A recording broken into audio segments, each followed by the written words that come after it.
గారు శ్రీ రేవంత్ రెడ్డి గారు ఈ కార్యక్రమాన్ని 99 రోజుల కార్యక్రమంలో మొదటి జిల్లాగా ఉమ్మడి ఆదిలాబాద్ జిల్లాను తీసుకొని పిప్పిరి గ్రామానికి ఎక్కడైతే గౌరవ ఉప ముఖ్యమంత్రి బట్టి విక్రమ గారు పాదయాత్ర మొదలుపెట్టిండ్రో ఆ పాదయాత్ర సమయంలో ఏవైతే వాగ్దానాలు చేసిండ్రో కాంగ్రెస్ పార్టీ వాగ్దానాలు కాదు, వాగ్దానాలు చేసినప్పుడు ఎన్నికల ముందు వాగ్దానాలు నెరవేర్చడం కోసం ఈరోజు గౌరవ ముఖ్యమంత్రి గారు ముఖ్యమంత్రి ఇక్కడికి వచ్చి ఏవైతే వాగ్దానాలు చేసిండ్రో అవన్నిటిని శాంక్షన్ చేసి బోత్ కాన్స్టిట్యున్సీ కానీ ఖానాపూర్ కాన్స్టిట్యున్సీ కానీ ఆసాద్ కాన్స్టిట్యున్సీ చాలా కాన్స్టిట్యున్సీకి ఏవైతే పాదయాత్ర జరిగినాయో అవన్నీ శాంక్షన్ చేయడం జరిగింది.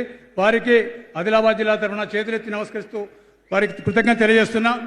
అదేవిధంగా ఏదైతే కార్యక్రమం తీసుకున్నా కూడా ఉమ్మడి ఆదిలాబాద్ తీసుకున్నందుకు ముఖ్యమంత్రి గారికి మరొకసారి ధన్యవాదాలు తెలియజేస్తున్నా. అన్న మీరు ఎన్నికల కన్నా ముందు ఇక్కడ ఏదో సభ పెట్టినామో ఇందిరావేలు అప్పుడు చెప్పిండ్రు, మహబూబ్ నగర్తో పాటు ఆదిలాబాద్ని కూడా తీసుకుంటామని చెప్పడం జరిగింది. ఇప్పటికి చాలా చేసిండ్రు, కానీ సరిపోదు. మాకు ఈ ఉమ్మడి ఆదిలాబాద్ జిల్లాకు ఎంత చేసినా కూడా తక్కువే. 75 సంవత్సరాల నుంచి అన్ని రకాలు నష్టపోయి అరవొక్కబడినాం కాబట్టి మాకు సరైన న్యాయం జరగాలంటే మీరు తప్ప ఇంకెవరు చేయలేరనే ఒక నమ్మకంతో మీకు చేతులెత్తి నమస్కరిస్తూ తప్పకుండా ఈ ఉమ్మడి జిల్లాను మీరు దత్తత తీసుకున్నట్టే తీసుకుని మహబూబ్ నగర్కి ఎట్లా చేస్తున్నారో దానికన్నా కొంచెం ఎక్కువ చేసి ఈ ఉమ్మడి ఆదిలాబాద్ జిల్లా మమ్మల్ని అందరినీ రుణం తెచ్చుకునే అవకాశం కలిగించాలని కోరుతున్నాం. అదేవిధంగా గూడెం దేవాలయానికి కూడా గూడెం సత్యనారాయణ స్వామి ఒకటే తెలంగాణలో ఒకటే సత్యనారాయణ స్వామి ఆలయం ఉన్నది. ఆంధ్రాలో అన్నవరం ఉన్నట్టు ఇక్కడ తెలంగాణ సత్యనారాయణ స్వామి ఆలయం ఉన్నది. మనకున్న అడ్వాంటేజ్ ఏంటంటే మనం గుట్ట మీద ఆలయం ఉన్నది, గుట్ట పక్కకే గోదావరి ఉన్నది, గోదావరి ఒడ్డున ఉన్నది కాబట్టి వాళ్ళకు లేనిదే ఎవరైతే సత్యనారాయణ చేసుకోవాలో భక్తులందరూ వచ్చి గోదావరిలో స్నానం చేసుకొని గూడెం గుట్టకు వెళ్ళి దర్శనం చేసుకుని సత్యనారాయణ చేసుకునే అవకాశం ఉంటుంది. కాబట్టి అన్ని గుళ్ళకి ఇచ్చినట్టు ఆ గుళ్ళను కూడా ఈ పుష్కరాల లోపల పుష్కరాల సమయంలో ఒక 75 కోట్లు ఇస్తే గుడిని సుందరంగా తీర్చిదిద్ది మీకు ఈరోజు వాగ్దానం చేస్తున్నా.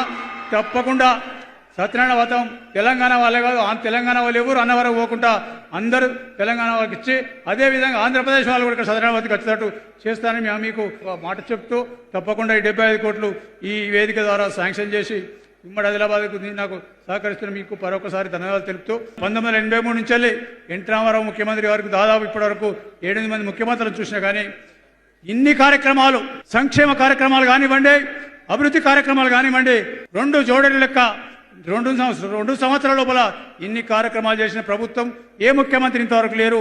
ఇది వాస్తవం. నేను 83 నుంచి రాజకీయాలు లేను, కానీ నేను రాజకీయాలు ఉన్నది 2000 సంవత్సరం నుంచి. కానీ ఈ 40 సంవత్సరాల రాజకీయం నుంచి చూస్తున్న రాజకీయంలో లేను. రాజకీయంలో ఖర్చు 2000 మాత్రమే.